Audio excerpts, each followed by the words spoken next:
अस्सलामु अलैकुम। पाकिस्तान में मौसमियाती तब्दीली की नई लहर, समंदर 50 सेंटीमीटर बुलंद और बड़े साहिली शहर डूबकर गायब हो सकते हैं। माहिरीन ने खतरे की घंटी बजा दी। क्या आप हालात हाजरा से आगाही हासिल करना चाहते हैं? खबर के पीछे छुपे असल हकाइक जानना चाहते हैं तो अभी सब्सक्राइब कीजिए जिलमिल पाकिस्तान को और साथ ही घंटी के निशान पर क्लिक कर दें।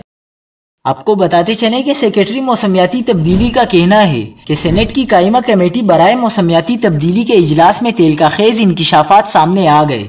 सेक्रेटरी मौसमियाती तब्दीली का कहना है कि समंदर 36 से 50 सेंटीमीटर बुलंद हो सकता है और बड़े बड़े शहर डूबकर गायब हो सकते हैं। Chairman MDMA lieutenant general Akhtar Nawaz ने ब्रीफिंग देते हुए कहा कि सिंध और बलूचिस्तान में शदीद बारिशें हो रही हैं, जबकि शुमाली इलाकाजात में ग्लेशियर फटने के 18 वाक़ियात हो चुके हैं। सेक्रेटरी वजारत मौसमियात तब्दीली आसिफ हैदर शाह ने कहा कि 10 लाख अफराद दरियाओं के किनारे पर रहते हैं जो निकलने को तैयार नहीं, इसलिए नुकसान होता है। सेक्रेटरी मौसमियाती तब्दीली का कहना था कि जो कुछ देखा उससे मुताल्लिक जल्द ही काबीना को आगाह करने जा रहे हैं। समंदर 36 से 50 सेंटीमीटर बुलंद हो सकता है, बड़े बड़े शहर डूबकर गायब हो सकते हैं, साफ और शफाफ पानी के पीने की भी किल्लत हो सकती है।